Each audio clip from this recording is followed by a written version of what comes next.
નમસ્કાર, જય હિન્દ, વંદે માતરમ. તમારું સ્વાગત છે આઈએસ લાઇફસ્ટાઇલ એકેડમીમાં. આજે વિદ્યાર્થીના માતા પિતા અને ઘણા બધા ઉત્સાહી યુવાનો જે પોતાના ભાઈ બહેનોને સ્પર્ધાત્મક પરીક્ષા માટે પહેલેથી તૈયાર કરવા માગે છે, એવા વિદ્યાર્થીઓ જેનું ભવિષ્યનું લક્ષ્ય આઈએસ કે આઈપીએસ હોઈ શકે છે, ધોરણ 10 પાસ કર્યું છે અને એમની દુવિધા છે કે આઈએસ આઈપીએસ બનવું છે તો શું લેવું જોઈએ, સાયન્સ, કોમર્સ કે આર્ટ્સ. એ જ વિષય ઉપર જ ડિટેલ ડિસ્કશન કરવાના છીએ. ઇન્ફોર્મેટિવ વિડીયો રહેશે. દરેક ક્વેશ્ચન આન્સર તમને આની અંદર મળી જશે.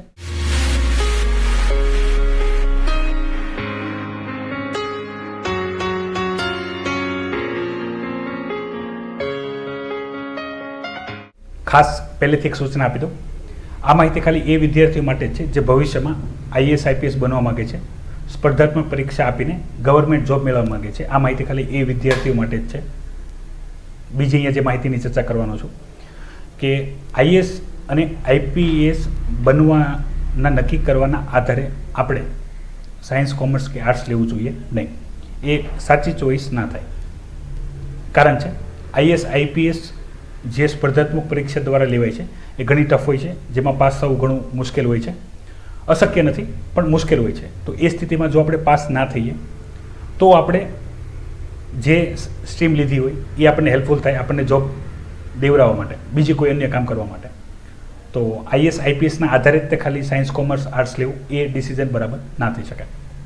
પણ આ બંને જે કન્ડિશન મેં તમને કીધી એ તમારા માટે તમે ધ્યાન દોર્યા બાદ હજી તમારે આઈએસ આઈપીએસ બનવાનું જ સપનું હોય તો હવે હું જે માહિતી આપું છું એ તમારા માટે છે કે આઈએસ આઈપીએસ બનવું છે તો કઈ સ્ટ્રીમ લેવી જોઈએ. મોસ્ટ ઓફલી યુપીએસસી એક્ઝામની તૈયારી અલગ રીતે જ થાય છે.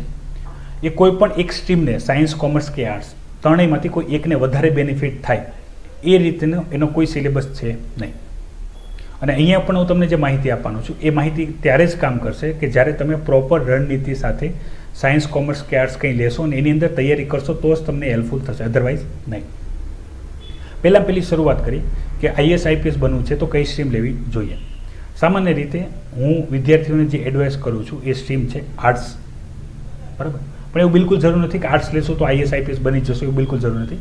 તમે સાયન્સ કે કોમર્સ લઈ શકો છો. ડિપેન્ડ ઓન યોર ઇન્ટરેસ્ટ, કે તમારો ઇન્ટરેસ્ટ કયા સ્ટ્રીમ સાથે છે એના આધારે તમે સાયન્સ, કોમર્સ કે આર્ટ્સ લઈ શકો છો. પણ મોસ્ટ ઓફલી તમે આર્ટ્સ લેશો તો તમને વધારે બેનિફિટ થશે.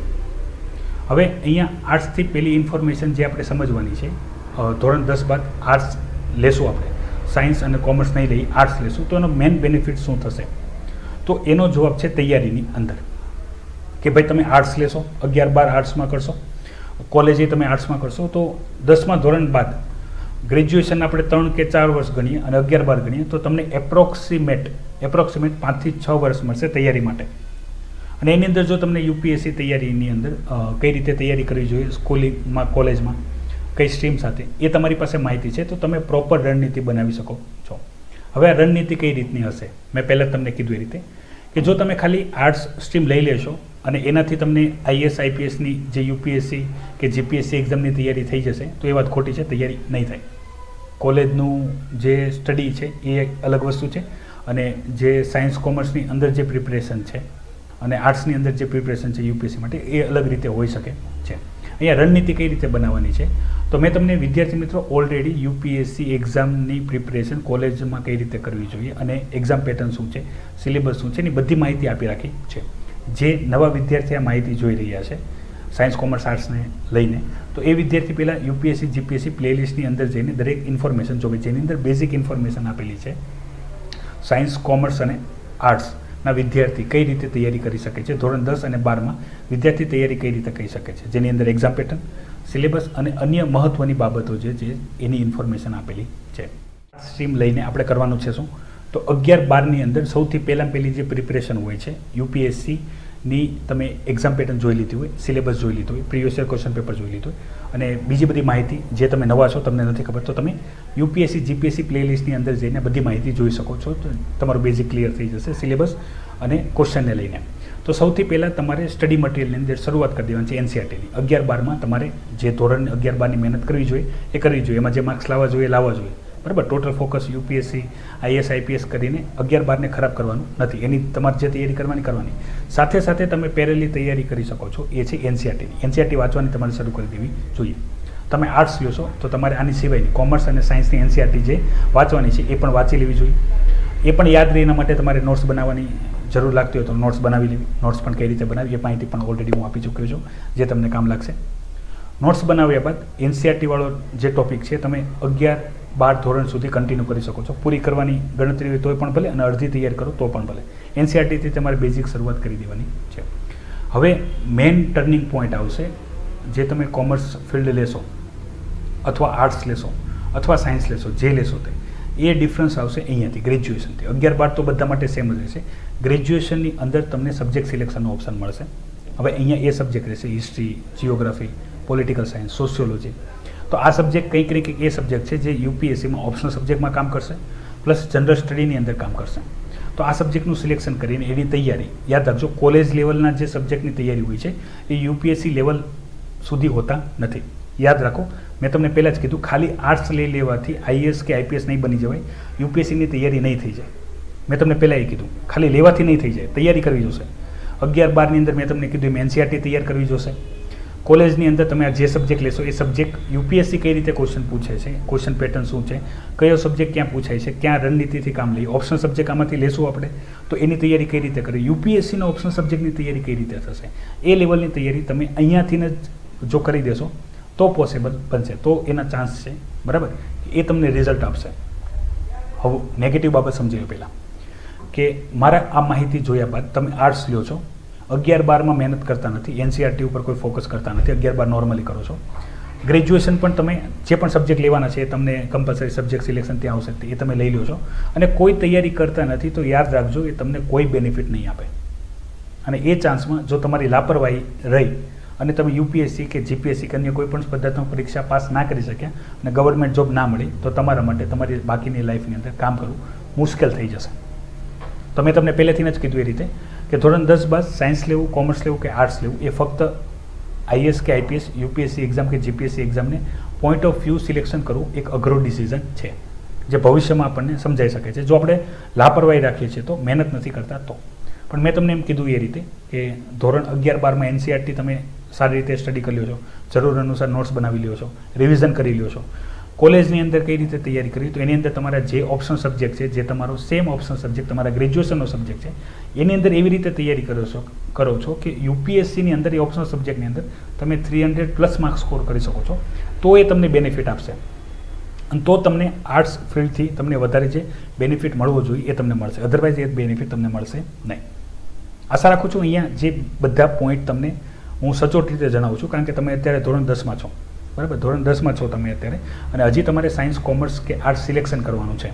તો આઈએસ આઈપીએસના આધારે આપણે આર્ટ્સ લઈ તો લઈએ છીએ પણ જો મહેનત નહીં કરશો તો એ કોઈ બેનિફિટ નહીં આપે. અને આવું મેક્સિમમ વિદ્યાર્થી સાથે થાય છે કે ધોરણ 10માં આઈએસ આઈપીએસનો એટલો બધો ક્રેઝ હોય અને લઈ પણ લે, બરાબર, પણ સ્ટડી ના કરે.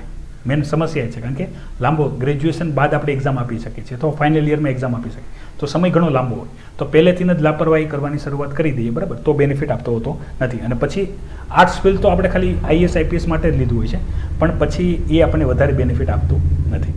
એવા વિદ્યાર્થી જેનો ભવિષ્યનો આઈએસ આઈપીએસનો ગોલ છે પણ મને પણ વચ્ચે ક્વેશ્ચન કરેલા કે સર ઓલરેડી અત્યારે કોમર્સ લઈ લીધું છે અથવા સાયન્સ લઈ લીધું છે તો હવે શું થઈ શકે છે?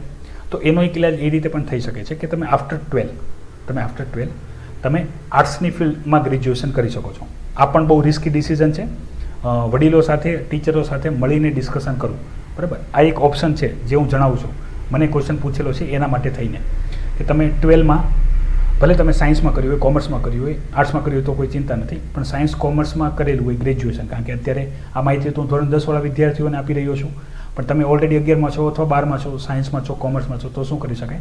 તો તમે ગ્રેજ્યુએશન આર્ટ્સ ફિલ્ડમાં કરી શકો છો, political science, history, geography subject સાથે, બરાબર. તો એક રસ્તો તમારા માટે ઓપન રહી છે પણ મેં તમને પહેલેથી કીધું એ રીતે આ બહુ રિસ્કી ડિસિઝન થઈ શકે છે. તો તમારી જો તૈયારી ના હોય, તમે ડેડિકેશન ના આપી શકતા, કન્સિસ્ટન્ટ પ્રિપરેશન ના કરી શકતા હો, બરાબર, બહુ રિસ્કી છે કારણ કે સ્પર્ધાત્મક પરીક્ષામાં સક્સેસ રેટ બહુ ઓછો છે. તો એ સ્થિતિમાં તમારા માટે પરેશાની ક્રિએટ કરી શકે છે. પણ એક આ ઓપ્શન છે કે 12મા ધોરણ બાદ તમે આર્ટ્સ ફિલ્ડની અંદર ગ્રેજ્યુએશન કરી શકો છો. તો આ બેઝિક રણનીતિ હતી. જો તમે ધોરણ 10 બાદ આર્ટ્સ લ્યો છો, સ્કૂલિંગમાં એનસીઆરટીની તૈયારી કરો છો, ગ્રેજ્યુએશનમાં ઓપ્શનલ સબ્જેક્ટ પ્લસ જીએસની તૈયારી કરો છો with your common college subject સારી રીતે, અને પછી તમે ફાઇનલ યરમાં યુપીએસસી એક્ઝામ માટે જાઓ છો, તો આફ્ટર ગ્રેજ્યુએશન સારી રીતે તૈયારી કર્યા બાદ, કોચિંગ કર્યા બાદ, પ્રોપર ગાઈડન્સ બાદ તમે જાઓ છો, તો તમને બેનિફિશિયલ રહેશે. બાકીના સ્ટુડન્ટ કરતાં તમને વધારે બેનિફિટ શું રહેશે? તો એ સબ્જેક્ટનું જે બેઝિક છે એનસીઆરટી સિલેબસ એ તમને ખબર હશે. ક્વેશ્ચન પેપર તમને પ્રીવિયસ ક્વેશ્ચન પેપરની અંદર કયા ક્વેશ્ચન પૂછાય છે એ તમને ખ્યાલ હશે. તમારું બેઝિક થઈ ગયું છે, તમારું રિવિઝન થઈ ગયું છે. હવે તમે જેટલું રિવિઝન કરશો એટલું તમને વધારે ગ્રીપ આવશે અને એટલું વધારે બેનિફિટ મળી શકે છે. તમે જોતા હશો જે વિદ્યાર્થીઓ ફર્સ્ટ એટેમ્પમાં યુપીએસસી એક્ઝામ પાસ કરે છે એનું પહેલેથી સ્કૂલિંગથી ટાર્ગેટ હોય છે આઈએસ આઈપીએસ, એટલા માટે પોસિબલ બને છે. અહીંયા એક રેફરન્સ લઈ લઈ, બરાબર, ટીના ડાબીજીનો, બરાબર. તો એને સાયન્સમાં 11-12 સાયન્સ કરેલું હતું. સાયન્સ કર્યા બાદ કોલેજ એને પોલિટિકલ સાયન્સમાં કરી હતી અને આપણે જાણીએ છીએ એ રીતે ફર્સ્ટ એટેમ્પે એને યુપીએસસી પાસ કરી હતી, બરાબર. મેં તમને પહેલેથી કીધું એ રીતે યુપીએસસી આધારિત, આઈએસ આઈપીએસ આધારિત, ફક્ત અને ફક્ત આઈએસ આઈપીએસ આધારિત, યુપીએસસી એક્ઝામ આધારિત આપણે સાયન્સ, કોમર્સને, આર્ટ્સનું ફિલ્ડનું સિલેક્શન કરી શકીએ નહીં, બહુ રિસ્કી છે. જે વિદ્યાર્થીઓને આ માહિતી ખ્યાલ આવી ગઈ હોય, બરાબર, તો એ આ માહિતી ગમી પણ હોય તો વિદ્યાર્થી મિત્રો વિડીયોને લાઇક કરી શકે છે, અન્ય સાથે શેર કરી શકે છે. હજી તમને કોઈ મૂંઝવણ કે સવાલ હોય તો તમે વિડીયોની કોમેન્ટ બોક્સમાં કોમેન્ટ કરી શકો છો. નવા છો ચેનલને તો અવશ્ય સબસ્ક્રાઈબ કરી લેજો કે જેથી આવી અવનવી અપડેટેડ ઇન્ફોર્મેશન હું તમારા સુધી પહોંચાડતો રહીશ. અને સ્પર્ધાત્મક પરીક્ષાની તૈયારી કરો છો, યુપીએસસી, જીપીએસસી કે અન્ય કોઈ પણ, તો પણ તમને up to date video information provide કરતો રહીશ જે તમારી